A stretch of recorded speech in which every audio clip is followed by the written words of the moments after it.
أعوذ بالله من الشيطان الرجيم. بسم الله الرحمن الرحيم. الحمد لله رب العالمين وبه نستعين على أمور الدنيا والدين.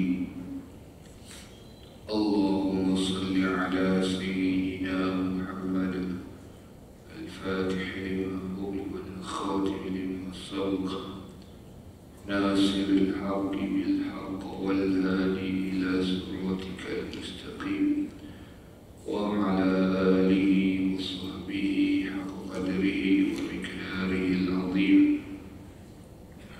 سبحانك لا علم لنا إلا ما علمتنا إنك أنت العليم الحكيم.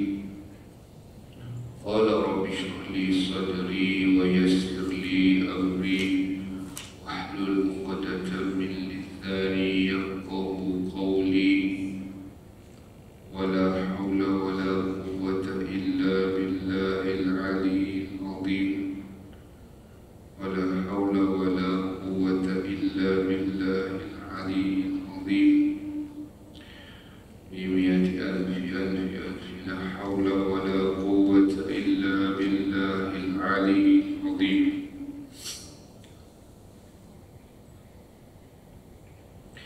نوينا التعلم والتعليم والتذكر والتذكير والإفادة والاستفادة والحث على التمسك بكتاب الله وبسنة رسول الله صلى الله عليه وسلم والدعاء إلى الهدى والدلالة على الخير ابتغاء وجه الله ومرضات القرب والثواب.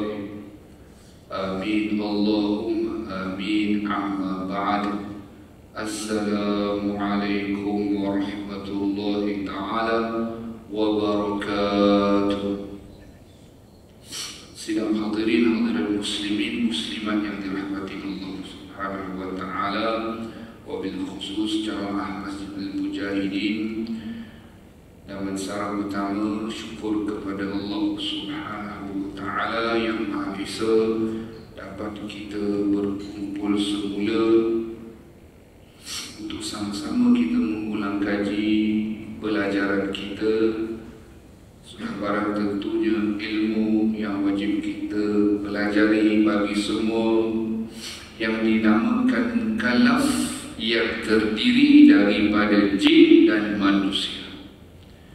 Cirinya 4 jua, yakni berakal, baligh, sampai seruan dakwah Nabi ataupun seruan syarak ataupun seruan Islam, dan sempurna panca indera, yakni tidak pekak dan buta secara sekaligus bagi mereka yang ini dinamakan mukallaf. Dan kita akan masuk pada pelajaran yang ke-18.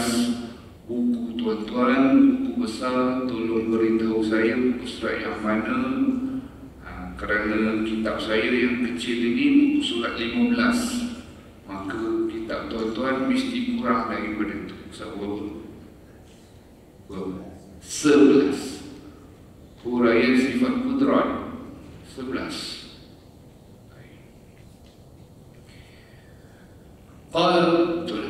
Qala musannif rahimahullah wa nafa'ana bi ulumi fid darain amin.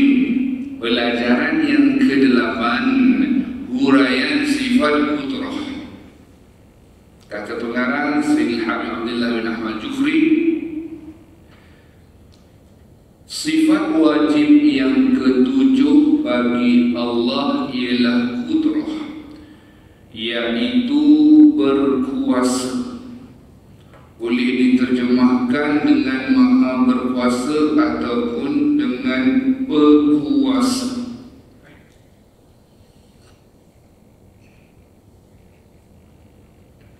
Kata pengarang lagi, kita wajib percaya bahawa Allah Subhanahu wa ta'ala itu berkuasa mengadakan dan meniadakannya sesuatu yang mungkin. Di situ boleh buat catatan sedikit. Mengadakan apa? Sesuatu yang mungkin, atau meniadakannya sesuatu yang mungkin menurut kehendaknya, yakni iradahnya Allah Subhanahu wa ta'ala. Baik, pada pertanyaan pertama disebutkan secara ringkas, bila sebut sifat yang wajib bagi Allah, maknanya wajib pada zat, Allah. Kita senang belajar wujud, qidam, baqa, ini semua sifat yang wajib pada zat Allah Ta'ala. Itu yang pertama. Kemudian yang kedua, bila kita belajar untuk memahami, mengetahui sifat yang wajib pada Allah ini juga adalah wajib pada akal. Yakni bila sebut wajib pada akal kita yang waras tidak boleh menerima ketiadaannya. Telah banyak kali kita sebutkan sebagai pengulangan, semua sifat yang wajib bagi Allah Ta'ala itu akal kita tak boleh terima akan ketiadaannya. Tak adanya wujud, tak adanya qidam, tak adanya baqa, tak adanya mukhalafatul hawadith, tak adanya qudrah, akal kita tak boleh terima, tak ada. Nanti kita tengok pasal dia akan bahas perenggan yang kedua disebut tu tentang dalil akal, akan kita lebih memahaminya.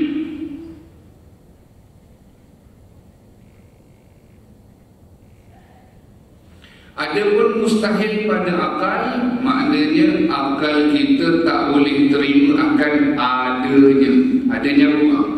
Adanya pula bagi Allah, adanya binasa bagi Allah, adanya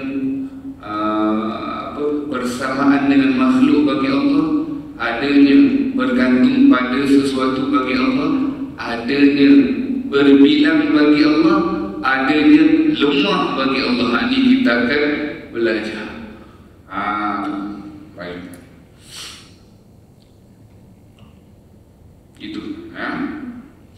Jadi pada perenggan yang pertama, ayat yang kedua, kita wajib percaya. Bila sebut wajib percaya ni, kita tu siapa? Kita tu mukallaf. Wajib percaya, wajib pada syarak.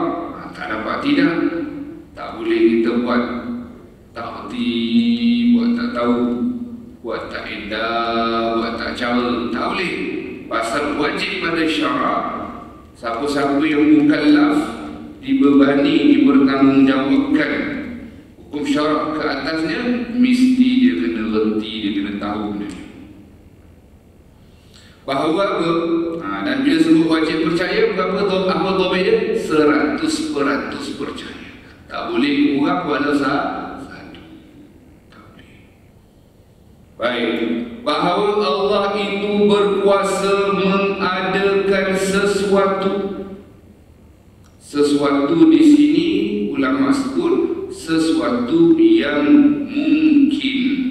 Apa makna mungkin itu? Yang boleh jadi ada, yang boleh jadi tiada. Di situ. Sebab itu apabila kita belajar mengenai perihal makhluk sesuatu yang diciptakan. Tarikh dia. Hadis atau hawadis, sesuatu yang ada mula. Dia is like the same thing, tetapi adalah dia punya perincian dia. Makhluk yang dicipta, hadis, hawadis yang ada mula, ada kewujudan dia. Alam, alhamdulillahirabbil alamin. Apa makna alam? Mana alam? Ma siwa Allah, selain dari Allah itu alam. Pasal itu bila kita ngaji, ya, kita ahli sunnah wal jamaah, kita tak kata Allah Ta'ala tu di dalam alam ke, di luar alam ke, di atas arash ke, turun sepertiga malam. Kita tak kata itu. Bila ayat Quran kata lebih dekat dari urat leher, takkan kat sini pula. Nampak? Sebab itu kita kena faham sungguh mengaji ini sifat 20 ni. Yang Allah Ta'ala tu tak sama dengan makhluk. Tu. Jadi tadi kata alam masih Allah, selain daripada Allah. Bila sebut mungkin, apa dia? Sesuatu yang boleh jadi ada dan boleh jadi tiada. Dia tak ada kata wajib. Waktu ini penting. Ini penting. Pasal apa? Nanti kita tengok ayat Al-Quran nanti dalam kitab kita ada masukkan ayat Al-Quran sebagai dalil Allah Ta'ala itu maha berkuasa. Kalau kita tak kuat, kita tak kukuh dalam pemahaman kita dalam bab kudrah ini, kan boleh-boleh saja orang-orang nak manipulate kita. Sehari kita tengok pada sempat, kan, pada sempat sebelum azan. Kalau tidak kita sambung bulan depan tu huraian. Baik.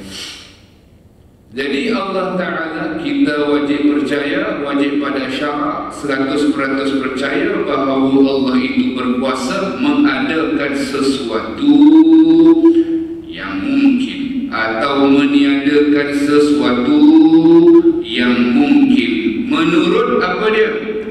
Kudrah dan iradahnya. Jadi dia seiring, ya, sifat berkuasa Allah, maha berkuasa Allah, seiring dengan maha berkehendak dengan berkehendak Allah Ta'ala itu. Apa? Baik, nanti kita tengok contoh. Contoh mengadakan sesuatu, kita ambil contoh macam ni. Dari tiada kepada ada. Kita ambil satu contoh senang, baby. Baby asal tiada, kemudian ada. Itu yang dinamakan mengeluarkan sesuatu yang mungkin daripada tiada kepada ada. Asal tak ada, kemudian ada. Itu satu.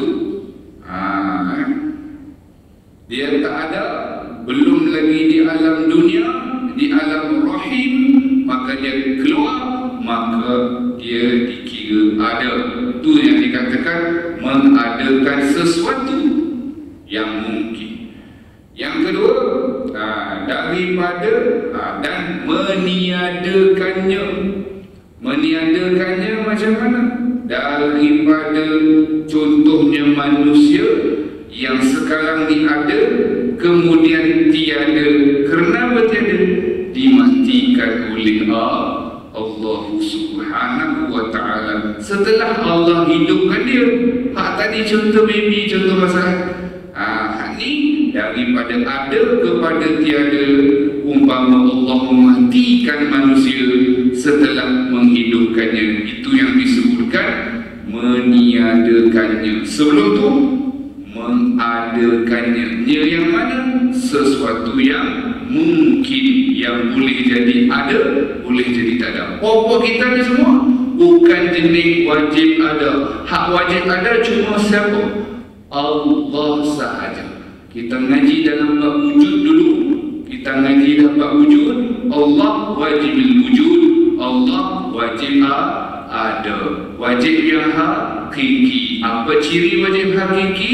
Tiada mula dan tiada akhir. Maknanya sifatnya apa? Sifatnya qidam, sifatnya baqa. Untuk siapa? Hanya untuk Allah yang wajibul wujud. Kita wujud kita cuma wujud yang majaz, bukan hak sebenar. Kerana kita, wujud kita ada mula ke tidak? Ada mula. Wujud kita akan binasa tak suatu hari? Pasti binasa. Jadi wujud kita ni bukan hak sebenar. Kerana ada mula dan ada akhir, taklah kita ni ni bersifat kidam. Taklah kita ni bersifat dengan bahawa kita wujud secara majaz, ya, makhluk, dan kecuali 10 makhluk yang Allah Ta'ala cipta, hak ni wujud dia wujud yang aradi, kerana wujud dia walau ada mula, dia ada mula, tetapi Allah kekalkan dia. Allah kekalkan dia, dia bukan kekal sendiri, dia kekal, Allah yang kekalkan dia, yakni syurga, neraka, arash, kursi, lauh mahfuz, qalam, ruh, jasad para nabi rasul, jasad para syuhada, dan tulang ajibuz zanab. Hak ni 10 yang dikekalkan oleh Allah. Tapi ada mula tak ni? Ada mula. Semua ada mula. Sebab tu kita pernah beritahu dalam kuliah-kuliah yang lepas, kalau kita ditanya satu soalan macam ni, Pak, mereka tanya contoh, mereka tanya, pasal apa makhluk ni tak boleh jadi Tuhan selama-lamanya? Tuhan dia tak boleh jadi Tuhan. Dia mengaku kok mana mau hidup, canang ke sana kemari, buat announcement macam Fir'aun tu kan. Dia buat announcement, dia naik menara tinggi, dia kata apa? Ana rabbukumul a'la. Dia mengaku dia Tuhan yang maha tinggi. Dia Tuhan ke? Dia bukan Tuhan. Pasal apa dia bukan Tuhan? Ataupun seluruhnya lah, umumnya, pasal apa makhluk ni bukan Tuhan? Tuan-tuan kena ingat jawapan ni. Kerana makhluk tak boleh kumpulkan dua ni sekaligus. Kan tadi kita sebut wujud yang hakiki, wujud yang majazi, wujud yang aradi. Apa ciri-ciri dia? Jadi makhluk tak boleh kumpul dua ni sekaligus, Bang. Kidam dan juga bako. Dia tak boleh sekali. Tak boleh. Hanya Allah saja yang wujud sedia ada dan wujudnya tidak binasa. Hak lain sama ada mula dan ada akhir tu, kan? Ataupun ada mula tapi tak ada akhir. Tak ada akhir tu pun, bang, sebab kudrah dan iradah Allah. Bukan dia sendiri yang kekal. No. Bukan dia kekal sendiri. Nampak? Kembali kita kepada pengajian kita dalam bab kudrah, ayat yang kedua pada perenggan yang pertama. Mudah-mudahan kita faham. Kita wajib percaya, wajib pada syamak, wajib percaya, 100% percaya kita tu mukallaf. Bagi yang mencatat, sila catatkan bahawa Allah itu berkuasa mengadakan sesuatu, buat catatan, yang mungkin atau meniadakannya, yakni sesuatu yang mungkin. Catat di situ, menurut kehendaknya, juga kudrahnya. Tambah di situ, kalau boleh ada pen, tambah. Masuk kepada perenggan yang kedua, ya tuan-tuan. Dalil akalnya ialah, baik, bila sebut dalil akalnya, dalil akal bagi sifat kudrah Allah. Ialah, kalau Allah itu tidak berkuasa, bermakna ia lemah. Dan kalau ia lemah, nescaya tidak akan terjadi sesuatu apapun dari alam ini. Nampak tak? Sebenarnya akal yang Allah beri kepada kita ni dah cukup ampuh dah cukup power nak faham dah. Sebenarnya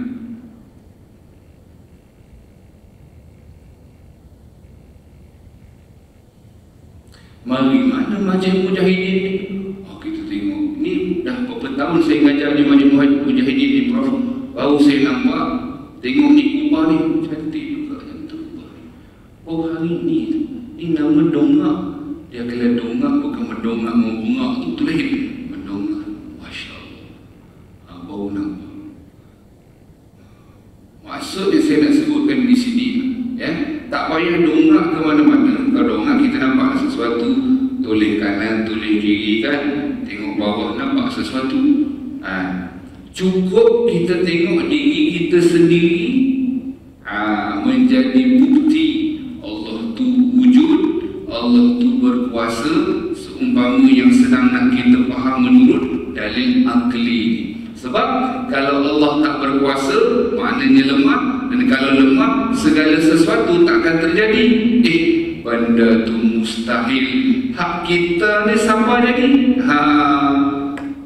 Masjid ni siapa jadi kan? Maksudnya kalau dibina sekalipun, siapa yang bina? Bahan binaan mari mana? Tiang-tiang yang tuan-tuan duduk tu datang dari mana? Cermin kita buka sekian begitu begini.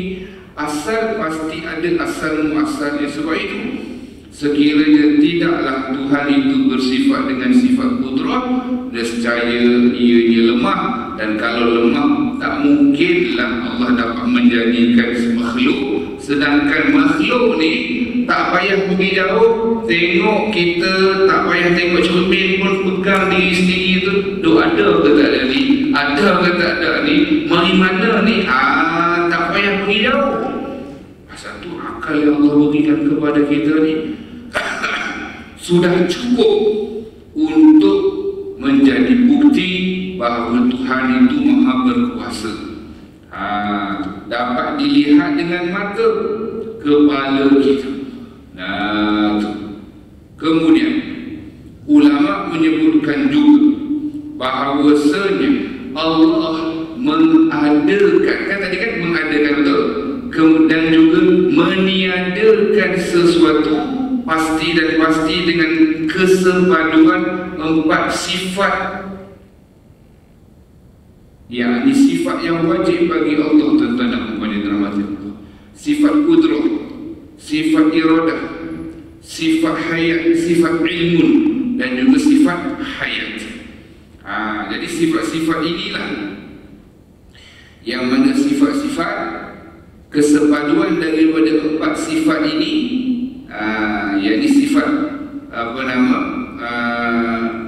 kudrah, iradah, ilmun dan juga hayat ini, kalau tak ada salah satu itu tuan, bukan kata semua kena tak ada, bukan kudrah, iradah, ilmun, hayat sekali pun tak ada, salah satu cukup.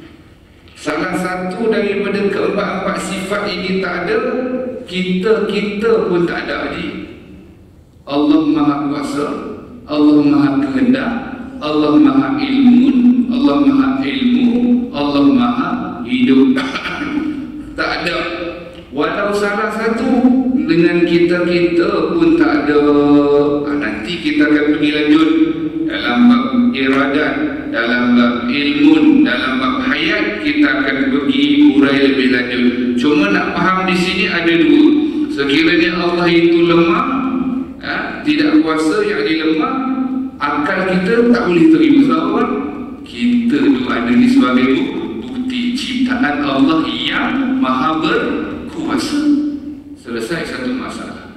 Lagi satu yang tadi kita sebut, sekiranya Allah mengadakan dan meniadakan sesuatu yang mungkin yang di makhluk itu dengan kesepaduan 4 sifat yang sedang kita belajar. Nanti kita belajar iradat, nanti kita belajar ilmu, nanti kita belajar hayat.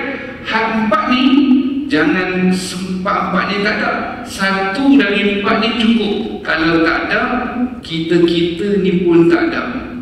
Mimpi memang tak ada. Jadi akal kita tak boleh terima Tuhan itu tak berkuasa. Tak boleh. Sebab tu Allah bunyikan kita ni betul-betul lah suatu ciptaan Allah yang boleh beza antara baik dengan yang buruk, benar ataupun tidak. Baik, sebab itu disebutkan kewujudan makhluk di alam ini menjadi bukti, dalil menunjukkan bahawa Allah itu sifatnya sifat kudrah.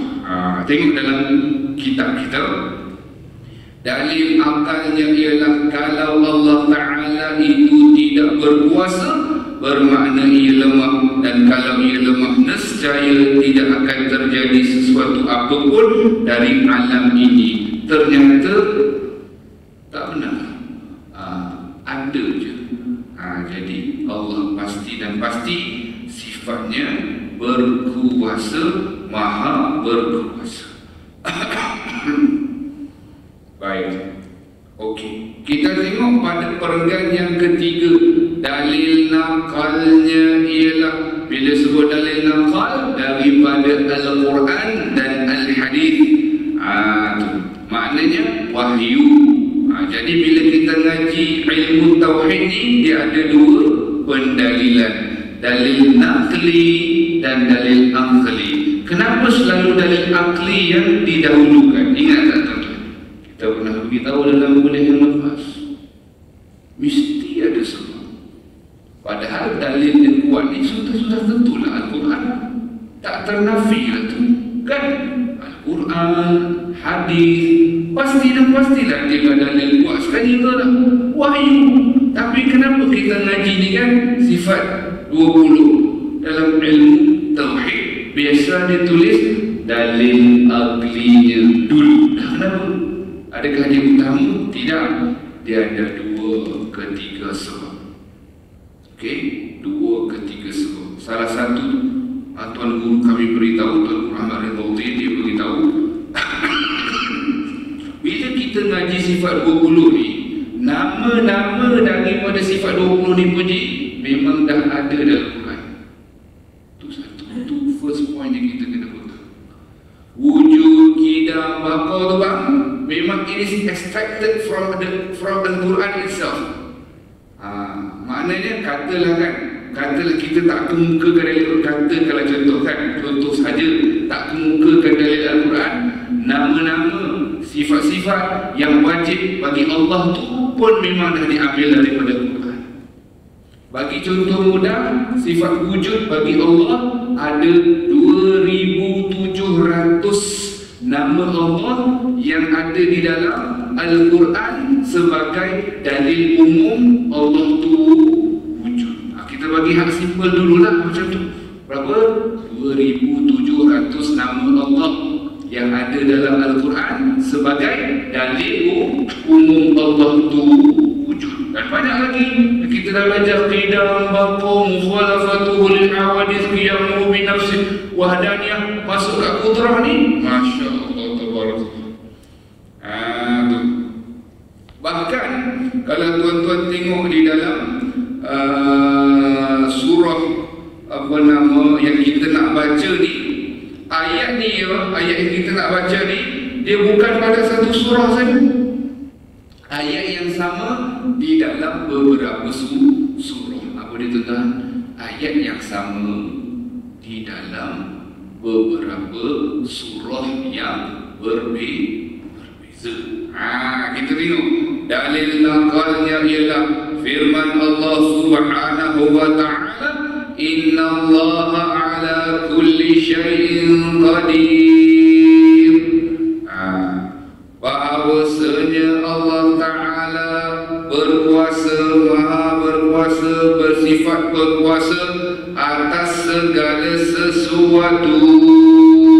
Ditulis itu Al-Ankabut tu lah, ayat 20. Buat catatan bagi yang mencatat, juga ada di dalam surah Al-Baqarah ayat 20. Jadi boleh tulis Al-Baqarah pun ada ayat sama. Yang lagi surah An-Nur ayat 45. Tak apa, abang cek ada telefon, lagi cepat telefon tu cek. Gitu. Jadi ayat yang sama dalam surah yang berbeza menunjukkan kepentingannya. Gitu kan, diulang-ulang. Baik.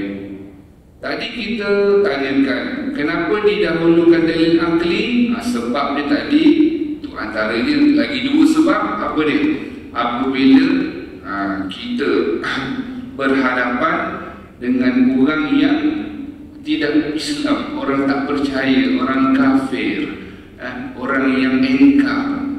Kalau kita kata macam ni dekat mereka, dengar dia, qala Allah Ta'ala, Allah berfirman, tak mahu dia tak mahu dia. Ataupun kita kata, dengar ni, qala Rasulullah SAW, tak mahu dengar dia. Bukan tak benar, tapi dia engkar. Tapi bila kita bagi dalil akli, kita bagi dia fikir, kan, terduduk juga dia, berfikir juga dia. Kita cakap kalau dalam bab qidam, Kalau Tuhan ada yang ada mula, siapa yang memulakan? Siapa pula yang memulakan?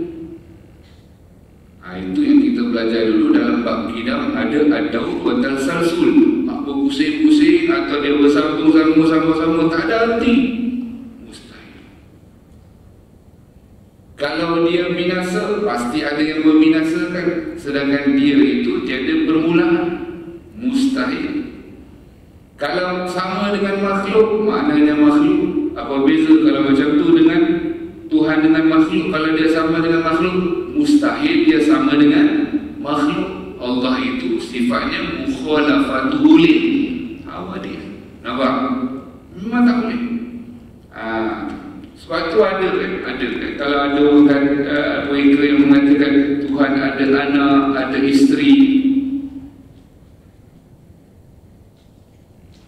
kita kata kenapa tak ada atuk ke, mertua ke sama? Ini bukan lucu-lucu. Minta maaf tuan-tuan, saya minta maaf. Ini bukan lucu-lucu cakap. Nak bagi fikir. Betul tak? Kerana Allah Ta'ala itu sifatnya wahdaniyah. Esa pada zat, esa pada sifat, esa pada perbuatan. Kita kalau ada anak, ada isteri, satu kemuliaan, satu kebanggaan. Tetapi untuk Allah itu satu penghinaan. Faham? Kerana Allah wujudnya itu wahdaniyah, esa, satu, tunggal, tiada seumpama dengannya. Kita dah belajar pula dalam mukhalafatul lil hawadith.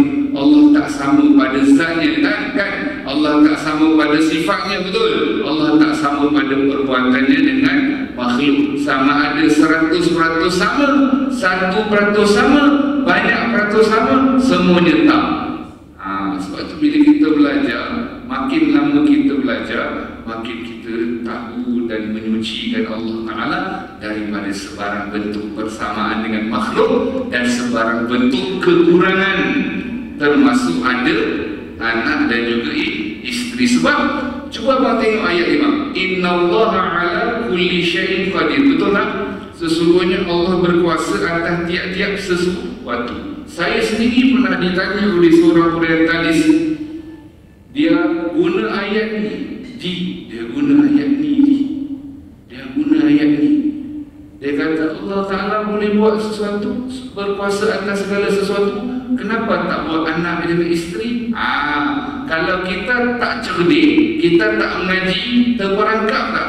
Sebab ayat ni sebut Allah berkuasa atas segala sesuatu. Tapi pasal kita mengaji, kita tahu Allah mengadakan dan meniadakan sesuatu yang mungkin. Ingat tak? Sesuatu yang boleh jadi ada, yang boleh jadi tiada. Allah Ta'ala tidak akan menjadikan sesuatu yang mustahil pada akal. Ingat ya? Ingat tak takrif tadi? Nampak macam simple. Wajib pada akal, betul tak? Mustahil pada akal. It seems easy, it seems benda tu simple. Tapi bila kita faham apa makna mustahil pada akal, akal kita tak boleh terima akan adanya apa? Isteri bagi Allah, adanya apa? Anak bagi Allah, adanya apa? Sekutu bagi Allah.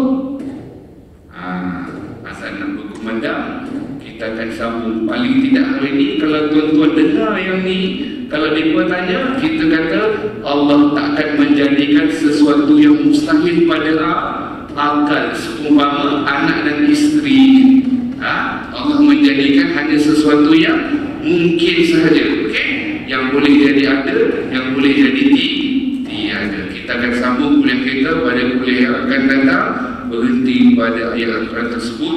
Huraian selanjutnya insya-Allah November, Ahad pertama kuliah maghrib insya-Allah. Wabillahi taufiq wal hidayah. Wassalamualaikum warahmatullahi taala wabarakatuh.